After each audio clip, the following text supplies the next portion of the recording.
It's with great pleasure and admiration that I will welcome all of you to the first SDSU SEAL Longevity Webinar Series. For those of you who may not know, SEAL is a Center for Excellence in Aging and Longevity that's part of the College for Health and Human Services at the School of at SDSU. We have 5 priority focus areas. One is longevity and how we're learning to live longer and what we can do with our extended longevity dividend.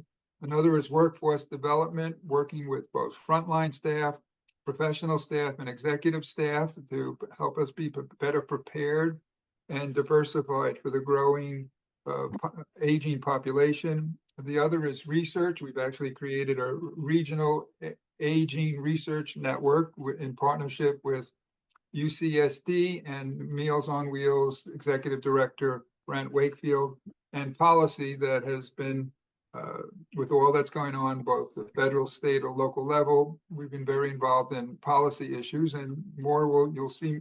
All of that you can see on our website, ceal.sdsu.edu. But today we get to do some work in our other 5th area, which is age-friendly university. For those of you who may not know, SDSU is one of about 75 universities across the country that are age-friendly universities. We uphold 10 principles of age-friendliness, and in SDSU, that's a commitment to lifelong learning.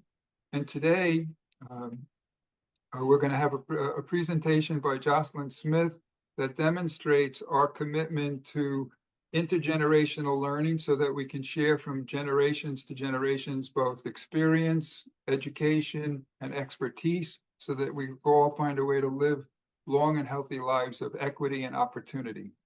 And our next one is already scheduled. It is for Thursday, May 2nd. And so be on the lookout for that. And with that, Jocelyn, take it away. Okay. All right. Well, thank you, Steve, for the warm welcome. And I want to extend that warm welcome to everybody that's joining us this afternoon. As Steve said, my name is Jocelyn Smith, and I am a master's in public health and master's in social work student at San Diego State University. And I also serve as a graduate student assistant with SEAL this semester.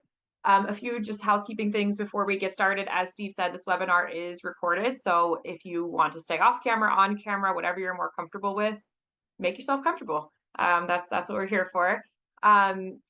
This presentation is going to be about 20 minutes long. I'm going to aim to do my best with that. If there's going to be some time at the end for questions. So if you have questions, you can feel free to pop them in the chat. I won't be able to see the chat while I'm doing this, but I will look at them in the end. And Michelle can let me know if there's any critical pieces that come through in all this. A third piece of housekeeping, I just want to encourage everybody, if you have a piece of paper close by and a pen, we're going to do a little reflection activity to get started today.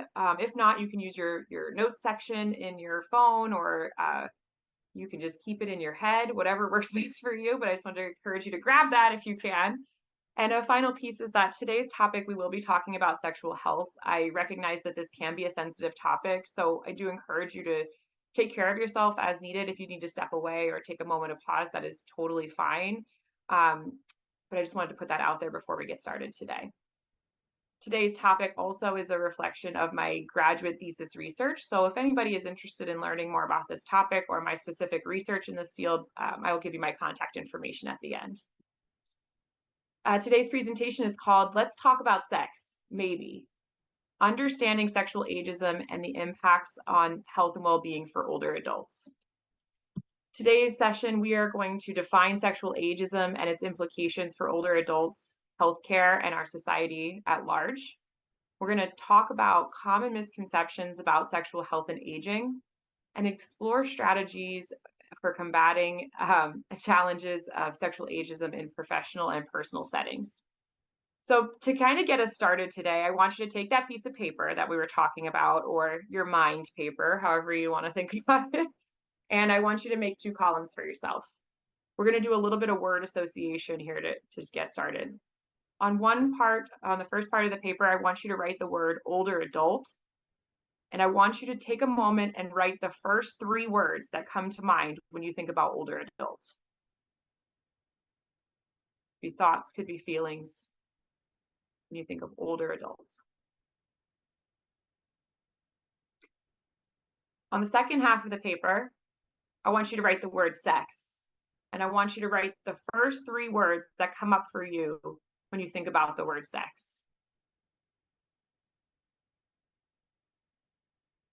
These papers will not be collected or graded, so you can be as thoughtful or unthoughtful, whatever you want to write on these papers.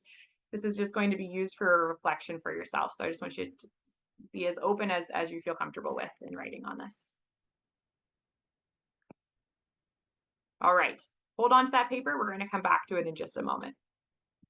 So with all of the housekeeping aside and all of the objectives, let's talk about sex. So sex is recognized to be a critical aspect of the human experience.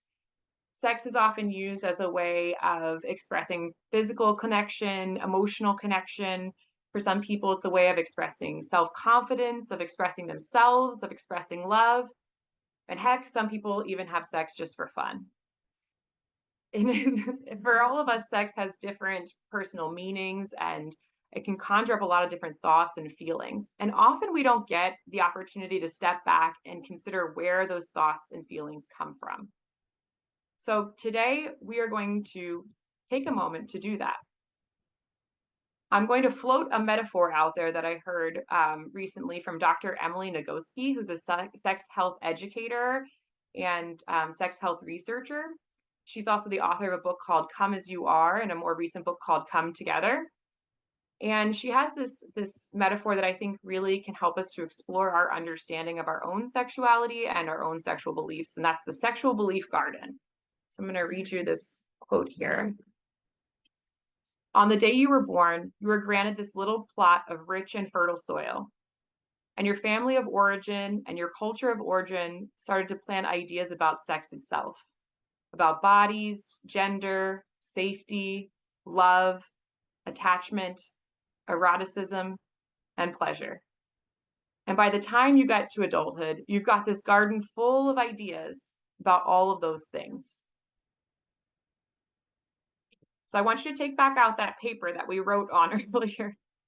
And I want you to look at the side where you wrote down your 3 top things that are on there about sex. And think to yourself, what has been growing in your garden? For all of us that grow up in Western culture, there's a lot of common things that we might have pop up about sex, and because of our cultural understanding. For many of us, when we think about sex is often something that is focused on younger adults, right? So look at your list there. Again, in our garden of sexual health beliefs, there may be things that got more attention, more watering, more sunlight, and there may be things that went untended for a lot of our life. There may be a lot of weeds growing in certain areas, and there may be some toxic things that have blossomed over the years. So I'm going to draw our attention back to this idea that is really common in Western culture, which again is that sexuality is often and sexual health is often focused on younger people. When I first started this research, I had to step back and ask myself, why is that? Why are older adults not part of the conversation when it comes to sexual health and sexuality? And what popped up over and over again in my research was sexual ageism. So now I'm going to ask you to look at your other part of the paper that you wrote on here. You can keep the 3 things that blossomed in your sexual belief garden to yourself and use that as a piece for reflection down the road. But I want you to take a moment and look on the older adult side of your paper. And if you're comfortable, you're welcome to share in the chat, or if some people would like to unmute. But I want you to share, if you feel good about it, what words were the 3 words that you described for older adults? What were the 3 things that popped up for you?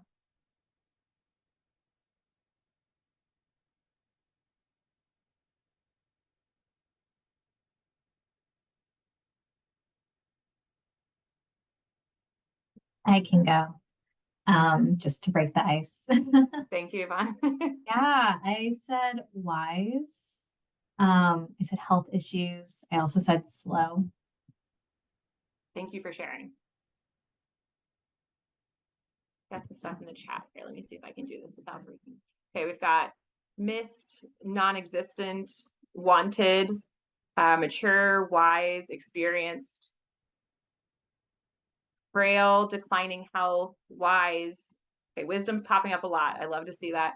Experience, gratitude, resistant to change, routine, lots of history. Okay, awesome. Thank you, everybody, for sharing. Caring, friendly, and open. Okay, thank you. I love these. Storytelling, experienced, wise. I feel like a lot of people here are working with older adults because we're getting some very positive answers here. Okay, so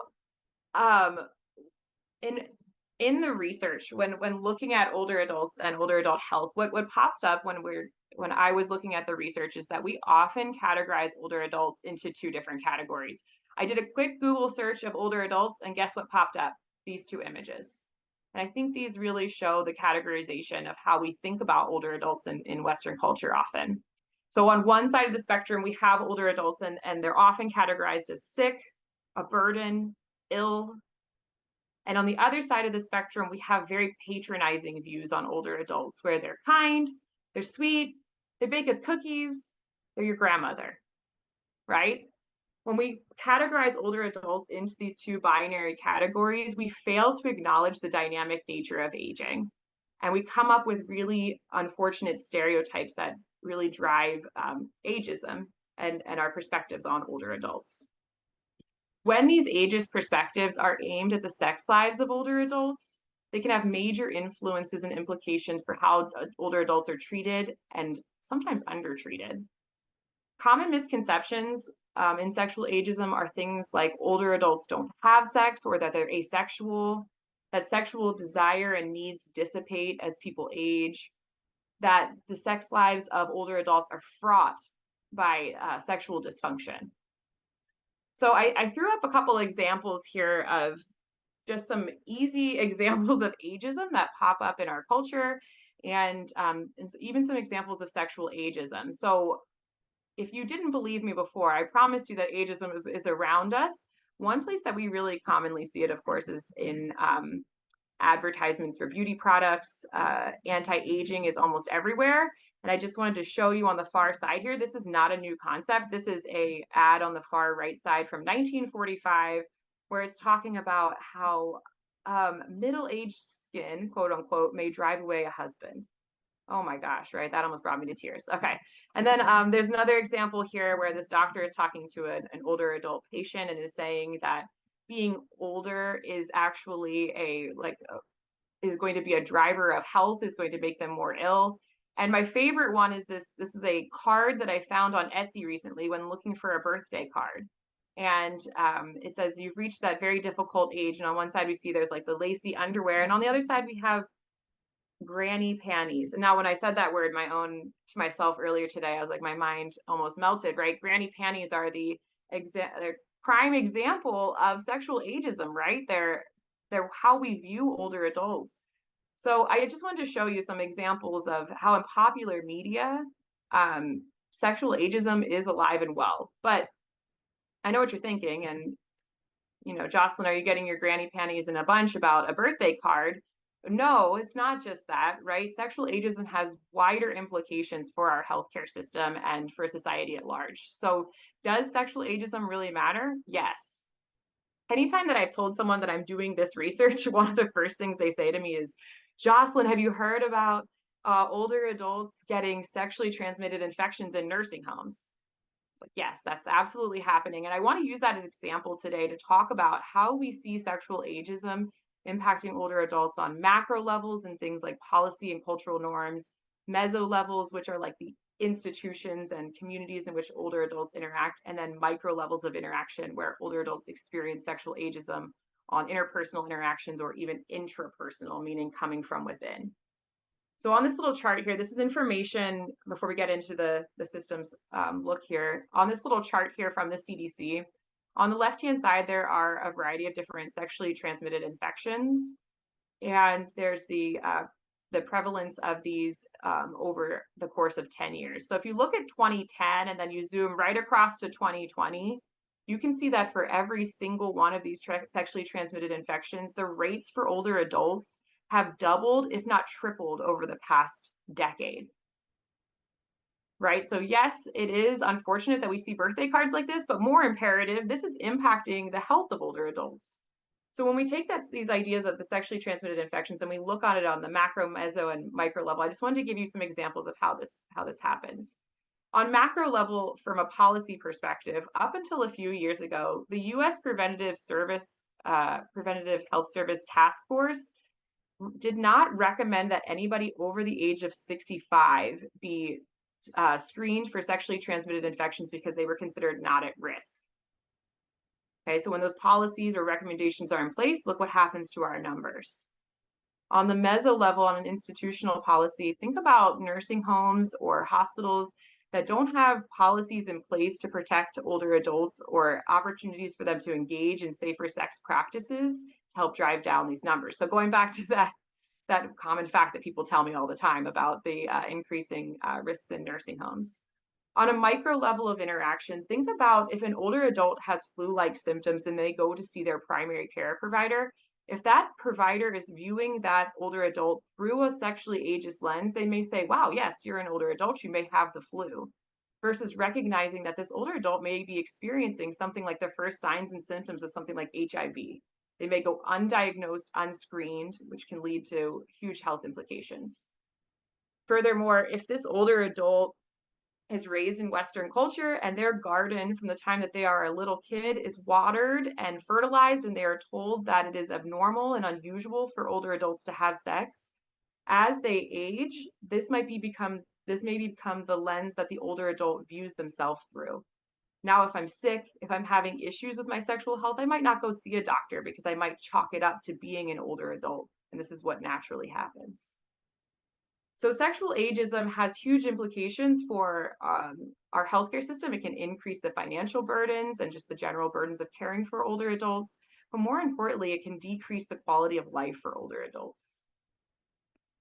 So what's really going on? Okay, let's talk about it. So let's debunk some of these myths that we talked about. The first one we said was that older adults are not having sex or that they are asexual. And that may be the case for many adults. But in a recent AARP study in 2023, it was found that 1 in 6 adults over the age of over the age of 70 is having sex weekly. It's almost a tongue twister. The second one that we talked about was that older adults are not interested or lose desire to have sex as they age. That same AARP report showed that sexual health and intimacy is one of the biggest drivers for social connection for older adults. It is still recognized to be a critical part of aging. It was there were 10 top things that helped ensure older adults were aging well, and sexual health was alongside things like nutrition and access to healthcare. Finally, the last thing that we had talked about is that many times the sex lives of older adults is defined by sexual dysfunction. Sexual health comes at the confluence of biological, psychological, and social changes that occur. So yes, there may be some aspects that as older adults age may change, but there is a lot of common misconceptions that are attached to all of these different factors. So there may be some challenges that older adults face, but it is really critical, especially if anybody here is in the healthcare field, that we understand the biopsychosocial changes that occur with older adults to help them address needs and avoid dysfunction. So focusing on the strengths of older adults versus dysfunction. All right, so I didn't mention at the top, but I've been in healthcare for almost 10 years. So a lot of times when I do research, my focus comes back to how do we create more equitable healthcare? How do we make sure that older adults are getting the help that they need? And so my research that I did for my thesis project was focused primarily on health and human service professionals. But I want you to know that there's a lot we can still take away from this that's not just on a professional level, it can also be on a personal level. What the research shows is that when we have educational opportunities that expose us to what the real truths are about aging, so the changes and non-changes that occur on a biopsychosocial spectrum as we age, and we have access to explore implicit biases that we bring to the table that have been watered and fertilized in our garden our whole life that drive ageism and sexual ageism. And we have opportunities to engage in things like cultural humility.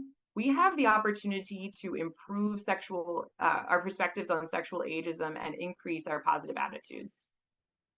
So this is going to be kind of a broad question, but I want your guys' help today. When we think about age-inclusive care, what can we do either in our personal lives, or if you are somebody that works in the field of health and human services, what can we do to make sure that we are addressing sexual ageism and providing holistic health care to older adults? Don't worry, I have ideas on the next screen, but I just wanted to see what your thoughts were.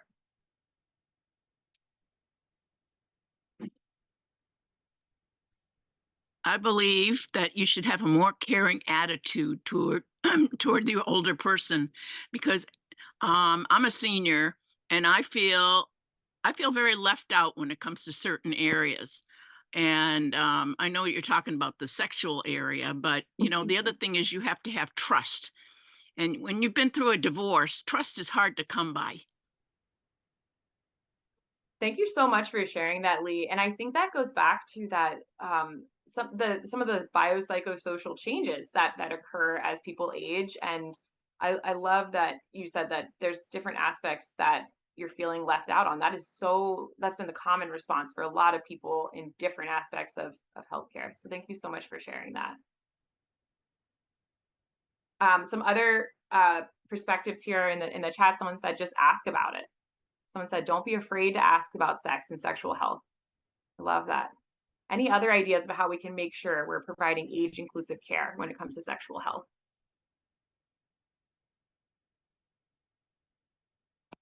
Well, let's take a look at what the research says here. Okay. Oh, went too far.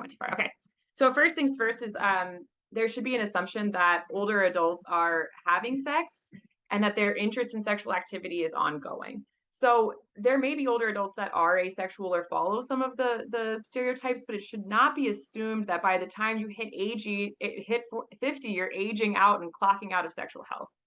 So that means that when older adults are coming into healthcare settings, that people are getting comprehensive screenings and tailored care. Like we talked about earlier, there are a lot of different factors that influence sexual health. And so it's important to make sure we're addressing and acknowledging all those different parts. Considering terminology and asking probing questions, I thought this was pretty interesting. I heard a podcast earlier this week that said millennials. So I'm a millennial. The word hooking up means something totally different to like Gen Z and to older adults. So it's really important when it comes to sexuality that we're asking the questions and getting clarification, because different generations use different lingo for what sex and different aspects of sexual health look like. I love that somebody said, just ask about it, right? That's going to be the key piece. The more we ask about it and talk about it, the more we normalize these conversations, which helps to decrease stigma. Stigma doesn't go away until you shine light on it, right? I think also recognizing that anytime you're doing care planning or medication management, that you're making sure to prioritize intimate relationships and side effects that may occur from medications, and making sexual health a part of your care planning. One that's really important to me that I've seen a lot of challenges with is in nursing homes, making sure that there are policies in place that people have access to safe opportunities to engage in sexual health and in sex. On a personal level, this is less healthcare focused, but it's really important, and when we're trying to decrease ageism in general and sexual ageism, to make sure that we are engaging in changes and engaging in education, so we understand the changes and non-changes that occur across the lifespan. We're getting correct information. Also engaging in self-reflection and supervision. These things can be really challenging to address. It is not easy to go into our garden and uproot things that have been with us our whole life. So it's okay to ask questions. It's okay to make mistakes. It's okay to ask for help. I'd like to bring up another point too. Go ahead, Lee. I was a situation. I was helping a friend of mine who was in her 80s, and a lot of times when you're older, you're taken advantage of. And a lot of times when you're older, you feel very much alone, and guys take advantage of that. And this is what happened in this situation. She ended up trying to help a younger guy, and he ended up taking advantage. And I don't even know how this happened, but she ended up marrying this guy who was in his mid-30s. and he ended up taking advantage of everything. He stole everything she had and whatever, and it was just a horrible situation that I had to try to help her out of. But this is another situation where younger guys can take advantage of older women because they're very trusting and they're alone. And unfortunately, this was an elder abuse situation in the end, and it was not good at all. But this could possibly happen as well, and it happens all the time. Yes, I thank you, Lee, for bringing that up. Again, that's why these things need to be talked about, right? We need to bring them out into the light and talk about them, because there's a lot of opportunities for things like that to occur. And if she has access to services and healthcare providers and these kind of things, hopefully there could someone could do some screenings and make sure she's in a safe situation. So thank you so much for sharing that. I think that's another example of why talking about these things is so important. Let's see if there's anything else. Someone else put in the chat here, treating seniors the same as younger beings. We are still human beings. I love that, Debbie. Thank you. And then someone else said, we may increase the awareness of sexually transmitted infections in older adults, including health providers. Yeah, so bringing awareness to the importance of all of that. Thank you. Okay. So in all of this, what I think the critical piece is that it is really important to step away from the ageist stereotypes that we have, because it doesn't just drive things like sexual ageism. There's a lot of other things that are impacted by ageism in general. I always bring up, I think in every presentation I've ever done, I always bring up this definition of aging from the World Health Organization, because I really like it. The World Health Organization defines healthy aging as the process of developing and maintaining the functional ability that enables well-being in older age, where functional ability comprises the health-related attributes that enable people to be and to do what they have reason to value. I love this definition, and again, anybody that's seen me do a presentation has seen me bring this up, because I think the self-determination that is in this definition is so key. It allows older adults to not be defined as your grandma, or not be defined as somebody that is ill and a burden, but allows them to span the spectrum and define what they want their aging to look like, and what they have value for their aging to look like. And that can be, of course, applied to sexual health. So the key takeaways here are that sexual ageism is pervasive in Western culture. And when we use that lens to examine sexual health of older adults, it creates sexual ageism. In trying to dismantle sexual ageism, it's critical that we change our mindset by weeding out the garden and planting new ideas. We have the power to shift the narrative towards more age-inclusive perspectives and care. So my big question for you all today is, what tools do you need to get into your garden? All right, a final little challenge, and just a side note, in doing a lot of this work with myself and starting to explore my own perspectives on ageism, I started to think about the way that we also just talk about age. Even in things like when I noticed that sometimes when I stand up and my knees crack, I'm like, oh my gosh, Granny's knees are hurt. Kind of take a moment in your day-to-day lives and also think about how we talk about age and what that really looks like, and noticing where we use ageist language, and it pops up so much more frequently than you think. So I just wanted to also, outside of thinking about what tools we need, challenging yourself to recognize ageist language that we use in our day-to-day interactions. On a final note here, I just wanted to promote our upcoming SEAL Healthy Longevity webinar. My colleague Nancy, who is awesome, is going to be doing a presentation in May on that is titled "In the Shadows of Aging: Understanding and Overcoming Depression in Older Adults." It'll be a similar style to today. Nancy is an engaging and awesome speaker, so I think you'll really enjoy this if you enjoyed today's speech as well. On a final note here, if anybody is, like I said, interested in my research, interested in talking about today's topic, this is my contact information and my LinkedIn. You can feel free to reach out and ask any questions.